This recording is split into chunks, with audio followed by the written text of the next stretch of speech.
देखो हवन स्नान बन रही है। आज तो सिर्फ पूजा करेगा। मैं भी करूँगा। तो आज बल रहा है। ये क्या है? कमल गट्टा। अच्छा। ये कमल गट्टा, ये हवन सामग्री। नहीं, पूजा करेगा इसमें। इसमें डालेंगे सब? हाँ।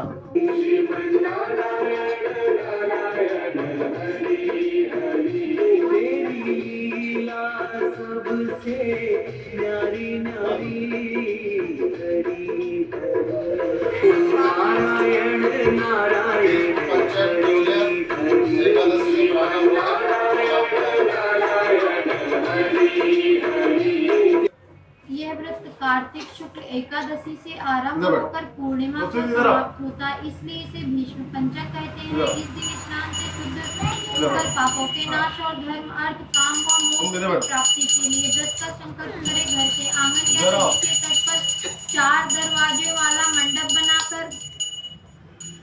बनाकर उसे गोबर से लीप देना चाहिए। बाद में सर्वतोभद्र की वेदी बनाकर उस पर तिल भरकर कलश स्थापित करें। तत्पश्चात ओम नमो भगवते वासुदेवाय मंत्र से भगवान वासुदेव की पूजा करनी चाहिए। 5 दिनों तक लगातार घी का दीपक जलाना चाहिए और मौन होकर उस वक्त मंत्र का जाप करना चाहिए।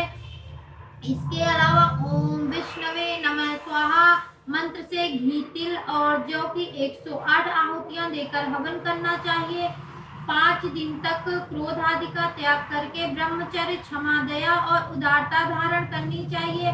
पूजन के सामान्य पूजा के अतिरिक्त पहले दिन भगवान के हृदय का कमल के पुष्पों से, दूसरे दिन कटी प्रवेश का बिल्व पत्रों से, तीसरे दिन घुटनों का केतकी के पुष्पों से, चौथे दिन चरणों का चमेली के पुष्पों और 5वें दिन संपूर्ण विग्रह का तुलसी की मंजरियों से पूजन करना चाहिए।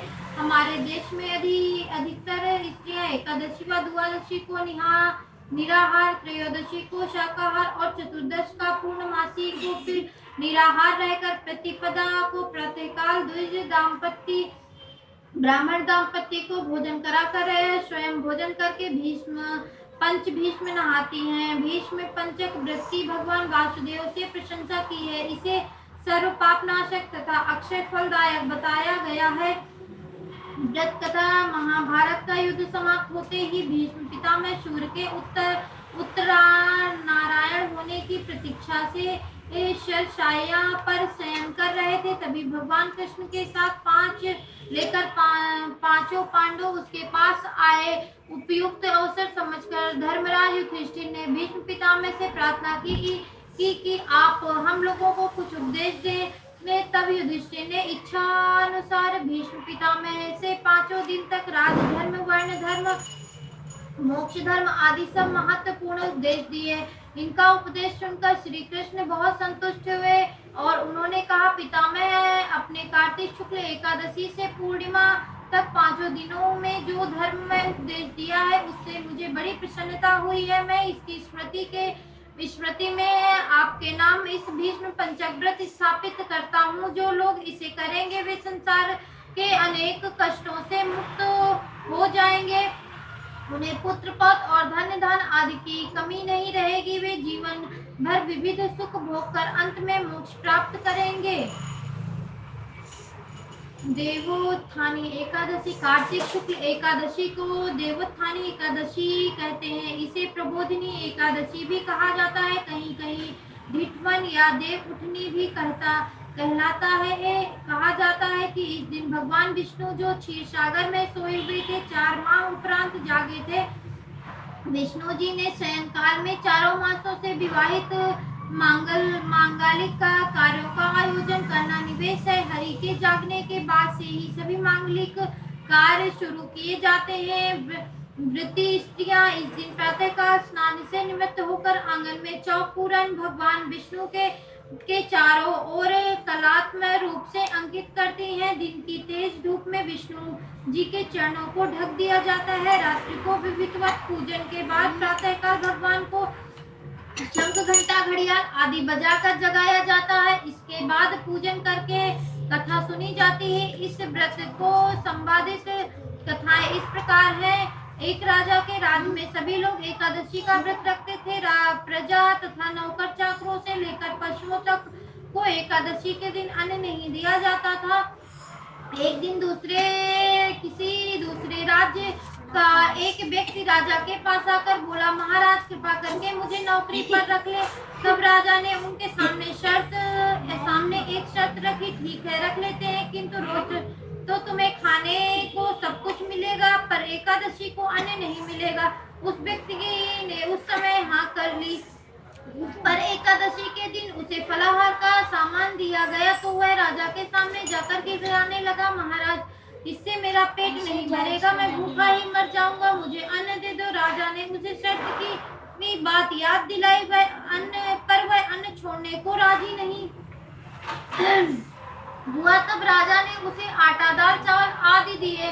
वह नित्य की तरह नदी पर पहुंचा और नहाकर भोजन पकाने लगा। जब भोजन पक गया तो भगवान को बुलाने लगा, आओ भगवान भोजन तैयार है। बुलाने पर पीतांबर धारण किए हुए भगवान चतुर्भुज रूप में आ पहुंचे। तब प्रेम से उनके साथ भोजन करने लगे। भोजन आदि करके भगवान अंतर ध्यान हो गए। तभी वह अपने काम पर चला गया। 15 दिन बाद अगली एकादशी को वह राजा से कहने लगा कि महाराज मुझे दोगुना सामान दीजिए। उस दिन तो मैं भूखा ही रह गया। राजा के कारण पूछा तो उसने बताया कि हमारे साथ भगवान भी खाते हैं, इसलिए हम दोनों के लिए ये सामान पूरा नहीं होता। ये सुनकर राजा को बड़ा आश्चर्य हुआ। वह बोला, मैं नहीं मान सकता हूँ कि भगवान तुम्हारे साथ खाना खाते हैं। मैं तो इतना व्रत रखता हूँ, पूजा करता हूँ, पर इस भगवान ने मुझे कभी दर्शन नहीं दिए। महाराज की बात सुनकर वह बोला, महाराज आपको विश्वास ना हो तो साथ चलकर देख लीजिए। राजा एक पेड़ के पीछे छिपकर बैठ गया। उस व्यक्ति ने भोजन बनाया तथा भगवान को शाम तक पुकारता रहा, परंतु भगवान न आए। अंत में उसने कहा, हे भगवान यदि आप नहीं आए तो मैं नदी में कूदकर प्राण त्याग दूंगा। लेकिन भगवान नहीं आए। तब वह प्राण त्यागने के उद्देश्य से नदी की तरफ बढ़ा। प्राण त्यागने का उसका दृढ़ इरादा जान शीघ्र ही भगवान ने प्रकट होकर उसे रोक लिया और साथ बैठकर भोजन करने लगे। खा पीकर वे उसे अपने विमान में बिठाकर अपने धाम ले गए। यह देख राजा ने सोचा कि व्रत उपवास से तब तक कोई फायदा नहीं होता जब तक मन शुद्ध ना हो। इससे राजा को ज्ञान मिला। वह भी शुद्ध मन से व्रत उपवास करने लगा और अंत में स्वर्ग को प्राप्त हुआ। दूसरी कथा, एक राजा था, उसके राज्य में प्रजा सुखी थी। एकादशी को कोई भी अन्न नहीं बेचता था, सभी फलाहार करते थे। एक बार भगवान ने राजा की परीक्षा लेनी चाहिए। भगवान ने एक सुंदरी का रूप धारण किया। तब सड़क पर बैठ गए। तभी राजा उधर से निकला और सुंदरी को देख चकित रह गया। उसने पूछा, हे सुंदरी तुम कौन हो और इस तरह यहाँ क्यों बैठी हो? तब सुंदरी स्त्री बने भगवान बोले, मैं निराश्रिता हूँ, नगर में मेरा कोई जाना पहचाना नहीं है, किससे सहायता मांगू? राजा उसके रूप पर मोहित हो गया। वह बोला, तुम मेरे महल में चलकर मेरी रानी बनकर रहो। सुंदरी बोली, मैं तुम्हारी बात मानूंगी, तब मुझे राज्य का अधिकार मुझे सौंपना होगा। राज्य का मेरा पूर्ण अधिकार होगा। मैं जो भी बनाऊंगी तुम्हें खाना होगा। राजा उसके रूप पर मोहित था, अतः उसके साथ सभी शर्तें स्वीकार कर ली।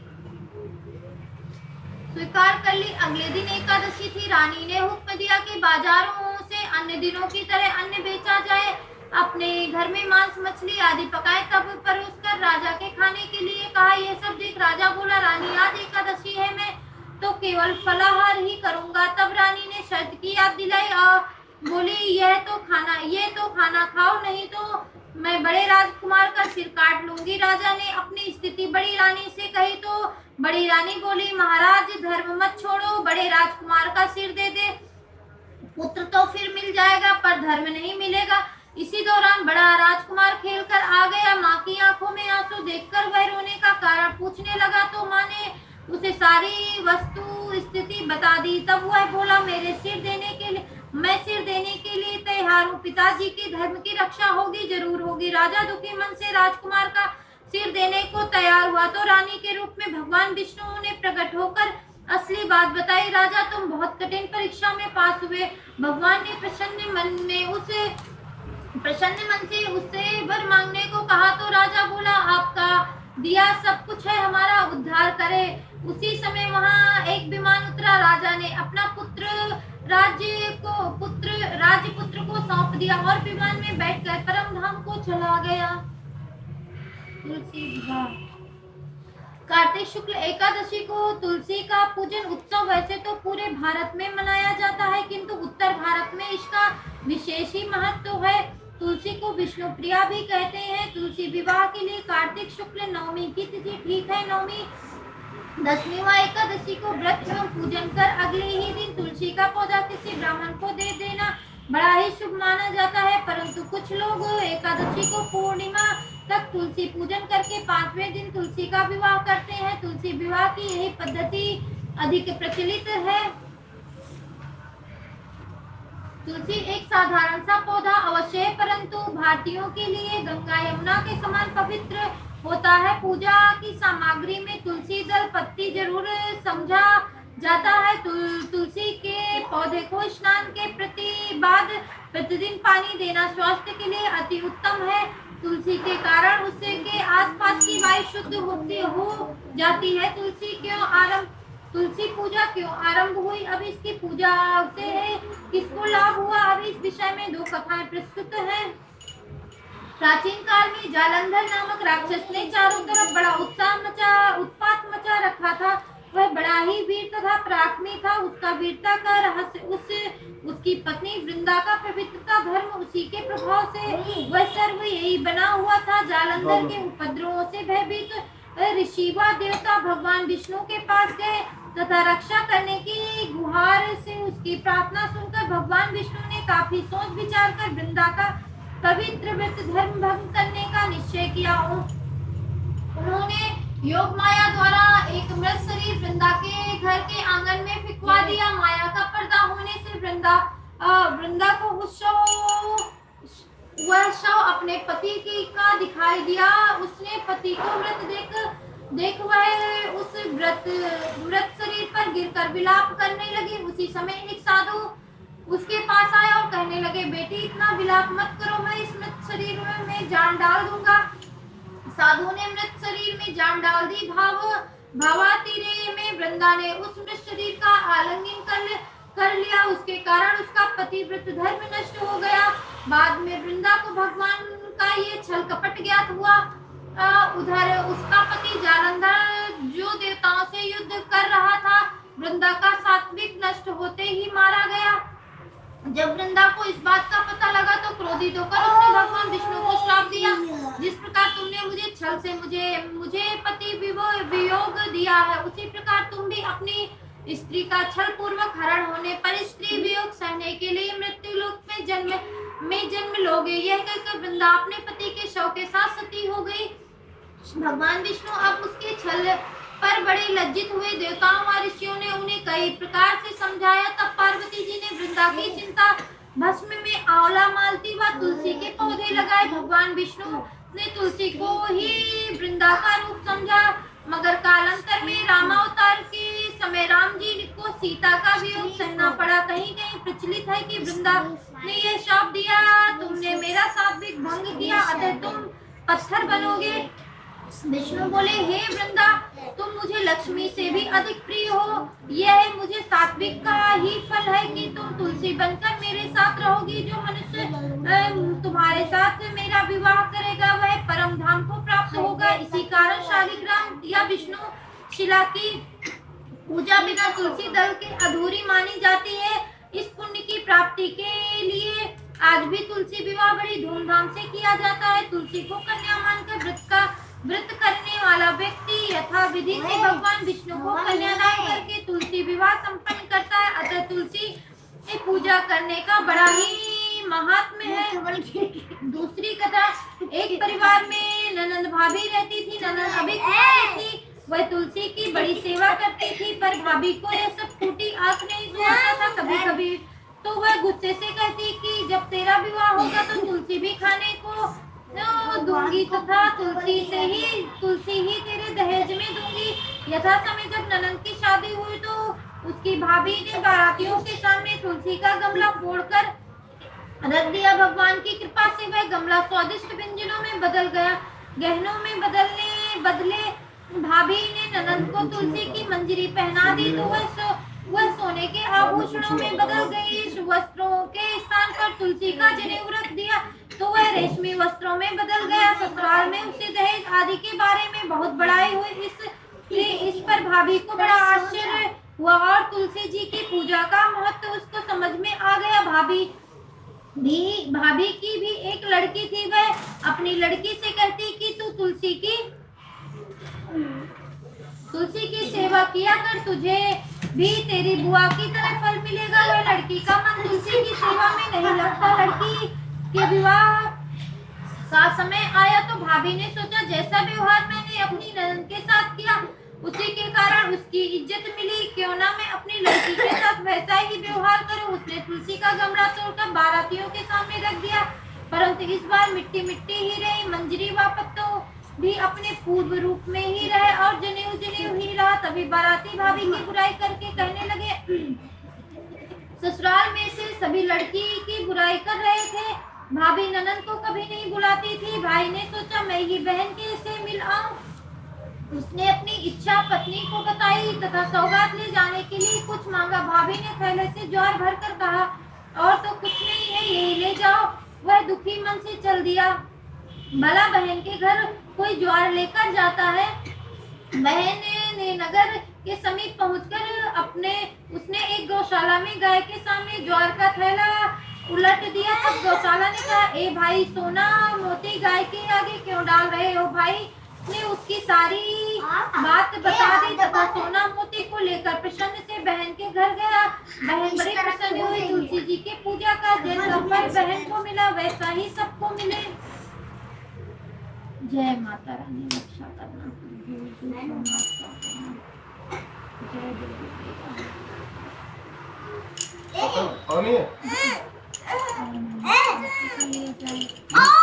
अरे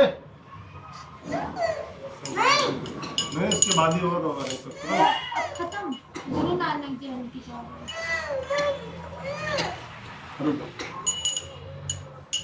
उधर आगे रखो। आरती करने के बाद हवन होगा ना? आरती करने के बाद नहीं, हवन पहले होगा, फिर आरती। आरती मतलब आरती हो गया, खत्म। आरती कर दिए वो। इसको तो चलाओ। ये जोड़े, ये दूर जाओ। एक मिनट, चटाई फोटो थोड़ा दूर कर लो। फोटो चटाई से। ये क्या है? आगे पड़ी बाहर। तो उधर से दूर कर लो। डैडी, मैं तुम्हारे पास था। आगे दूर रहो। भाई, ये आजा। और डैडी पीछे छोड़ा हो जाएगा। माचिस। इतना गरम, आज ठंडी का मौसम।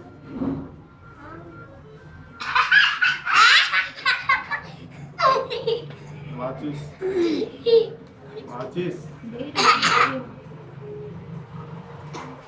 ये कहाँ से बड़ा माचिस किधर है?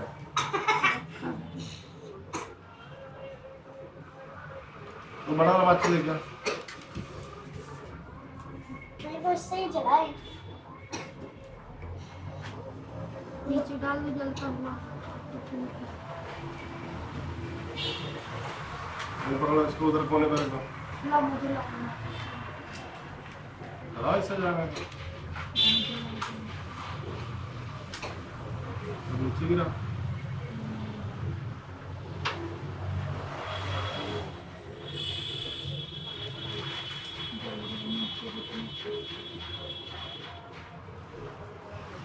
ठीक है।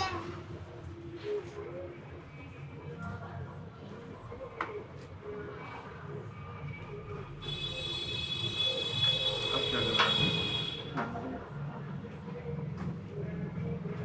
इससे थोड़ी पकड़ने वाला है।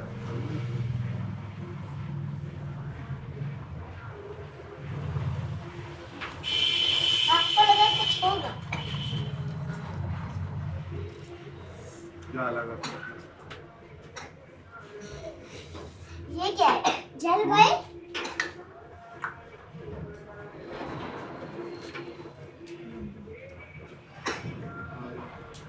कितना घी डाल। पतली लकड़ी नहीं थी। थोड़े बारीक करनी चाहिए थी, टूट जाती, रुकना चाहिए था। वो जल रही है ना आराम से। मुझे पकड़िए पक्का हवन डाले नहीं पकड़ा है।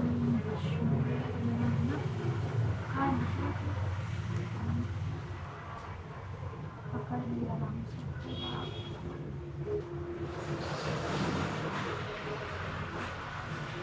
ये पहले डाल दी, बाद में डालना तो ऊपर से बुला रही है।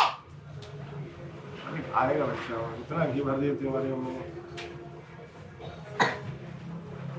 आज असली बहुत खतरनाक पूजा हो रहा है। इसको ना अभी कौन सा और चलेगा इसको करने से। पिघल रही है लकड़ी, सब लकड़ी नीचे हो रही है। पीला कपूर गिरा। कपूर भी होते हैं। मम्मी डालेंगी।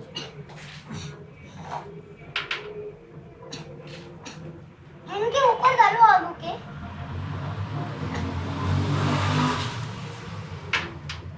चली मम्मी आप चली।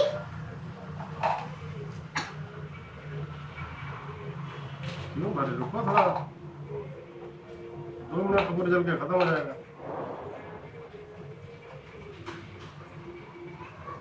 आज पूरा धुंधली दूर हो गया। एक घी कपूर निकालिए अलग से। नहीं निकाला। देखिए कपूर जल गया। अब एक कटोरी लिया। एक कटोरी लो, एक कटोरी, 1 चम्मच।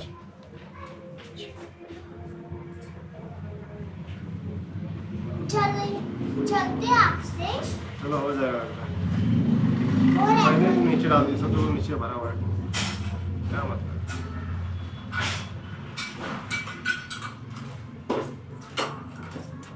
अरे आपके अंदर क्या डाल रहे हो?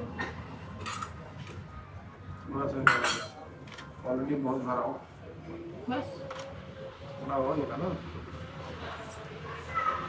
बस। चलो अरे हाँ। आ जाओ। कौन कौन करेगा क्या? हवन? तुम करो। चलो करो। हाँ बैठो इधर। मैं इधर। तुम किधर बैठोगे? मैं ठीक है इधर बैठो। अरे हम्म, हाथ में लेके ऐसा लेने का, ऐसा देखो, ऐसा लेने का, ये उंगली बाहर रखने का, ऐसा लेने का। ओम नमः स्वाहा, ओम विष्णुवे नमः स्वाहा, ओम वासुदेवाय नमः स्वाहा, ओम विष्णुवे नमः स्वाहा। मैं ऐसे ही डाल दूं? ओम वासुदेवाय नमः स्वाहा, नहीं डालेंगी, नहीं चलूंगा। ओम धर्मते नमः स्वाहा। ऐसे नहीं डालती तू शिट। तुम मत डालो। ओम श्री महालक्ष्मी नमः स्वाहा। हाँ थोड़ा थोड़ा। इतना ओम श्री कृष्णाय नमः स्वाहा, ओम श्री महालक्ष्मी नमः स्वाहा, ओम धूम दुर्गाय नमः स्वाहा, ओम भगवते वासुदेवाय नमः स्वाहा, ओम इंद्राय नमः स्वाहा, ओम वायुदेवाय नमः स्वाहा। स्वाहा। वो सब जगह फेंक रहे हैं तुम मत लोग। करो बच्चा, तुम मत छो, तुम गिरा रहे हो। तुम भी रख दो। ओम दुर्गे नमः स्वाहा, ओम शमशनेश्वराय नमः स्वाहा, स्वाहा ओम सूर्याय नमः स्वाहा, मुझे भी डालना। स्वाहा। ओम नमः स्वाहा, ओम नमः शिवाय ओम शमशनेश्वराय नमः स्वाहा, स्वाहा डैडी ओम पूरा रुद्राय डाल नमः दो स्वाहा, स्वाहा। अब रुको ओम मैं एक गुरुवे चम्मच नमः से करती स्वाहा, हूँ। ओम राहुवे नमः ओम माय स्वाहा। नमः स्वाहा। रख रख, गिरा रहे हो उसे। ओम मंगलाय नमः मत डालो तुम। स्वाहा ओम बुधाय ओम नमः कृष्णाय नमः स्वाहा। स्वाहा, स्वाहा। ओम गुरुवाय मुझे भी नमः देखा थोड़ा स्वाहा। थोड़ा। स्वाहा मुझे भी डालना। ओम नमः स्वाहा। मुझे भी डालना। स्वाहा रुको थोड़ा, तुम बात ओम करो। शनैश्वराय नमः स्वाहा। स्वाहा। भैया हाँ ओम सूर्याय नमः स्वाहा। स्वाहा। बहुत गिरा तुम रहे गिरा हो रहे हो, बाबू अच्छा, पूरा। उसे तुम भी थोड़ा डाल लो, और थोड़ा सा लेके डाल लो। ऐसे डाला ऐसे ऐसे। ऐसे हाँ ऐसा देखो मैंने मतलब ये सारा। डाला ना।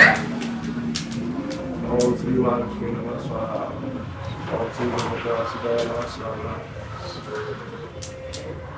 ओम उर्वराय नमः स्वाहा। ऐसे करके डालते हैं, ऐसे ऐसे रहता है। नहीं, तुम ऐसे छोड़ रहे हो। तुम ना डाल देते करो, पूरा गिरा डाला है। किराट सच में पूरे घर पे करे हो तुम चलो लोग। ठीक है। वाह हाँ उठा लो। रहने दो, बाद में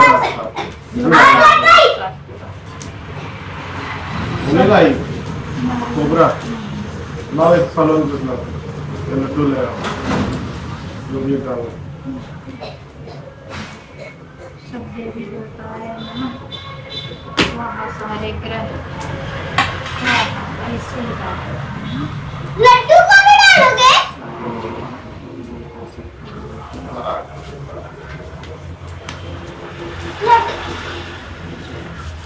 चले ओम पूर्ण आरती स्वाहा।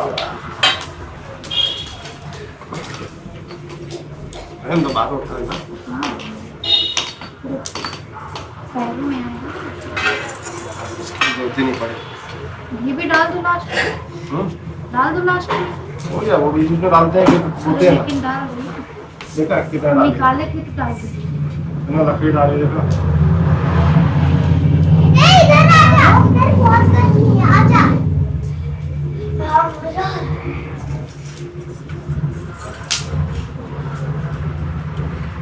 ये तो मच्छर मारना शुरू कर दिया। किरण एक फूल ले आओ, वहाँ रखा है। थोड़ा चावल ले आओ क्या मुझे एक मुट्ठी। इधर फूल है, टोकरी में रखा है ना। टोकरी कहाँ है? हाँ? ये इधर टोकरी रखी है। फूल निकाल लो, एक फूल निकाल। तुम चावल ले आओ थोड़ा सा। चावल चावल क्या करना है? इधर रखो, कपूर करूँगी।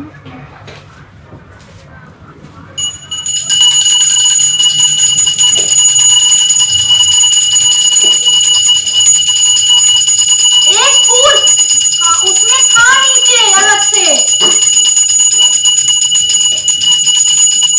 और होगा नीचे दूसरा। देखो यही तो है। फूल को टोकरी में रखो। जितना चाहिए लो, बाद में रख डाल देना वापस। लो। अरे लो। चल हम दोनों। चल। ऊपर।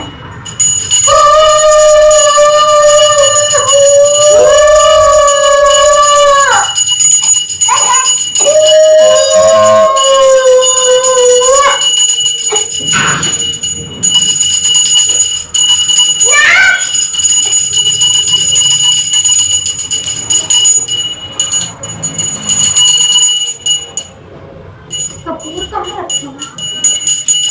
ये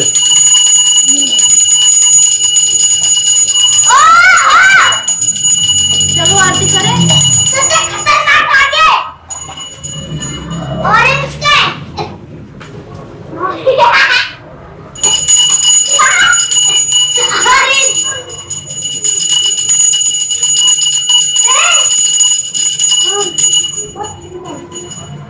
विष्णु भगवान की आरती ना।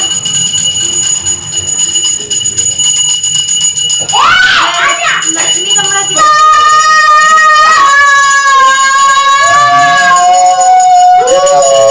लक्ष्मी रमणा। हाँ, इसको बात नहीं है। नहीं यही है लक्ष्मी जी की। सत्यनारायण स्वामी जनपाता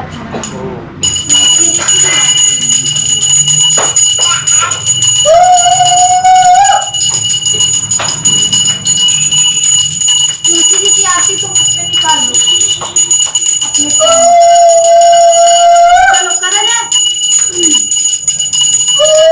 चलो बजाओगे। जय लक्ष्मी रमणा की, जय लक्ष्मी रमणा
कम हो जाए।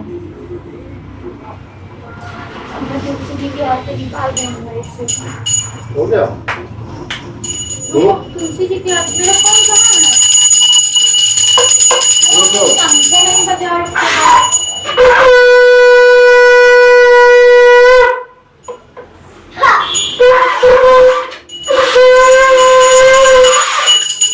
एक बार होगा?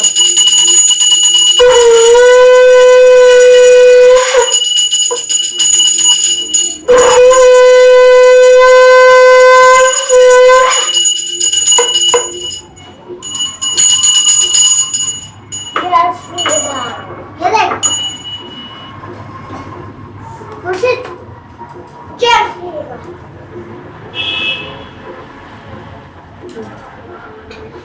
करने दो ना, ये पकड़ो। मम्मी करना है। जय जय तुलसी माता लाओ, घंटी बजाओ। जग की सुखदाता वरदाता। जय जय तुलसी माता सभी रोगों के ऊपर, सभी रोगों के ऊपर तुझे रक्षा करके भव त्राता। जय जय तुलसी माता वटपुत्री है श्यामा, सुरवल्ली है गामा। अच्छे से बजाओ ना कहीं। पोत्रा विष्णु प्रिय को तुमको से फैन चला दूं?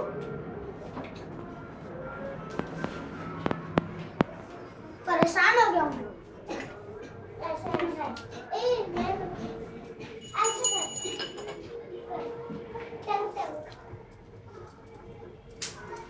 अबे ये नहीं करना, ऐसे रखो। थाली का सब मेरा ऐसे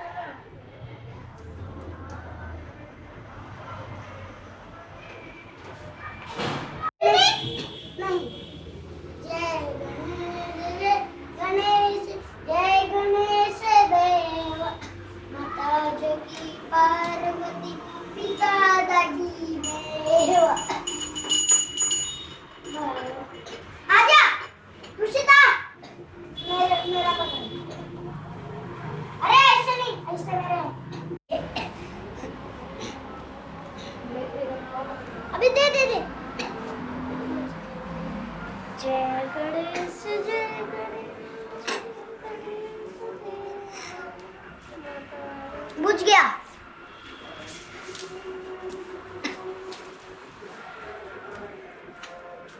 अम्मे दे ए वो जय गणेश जय।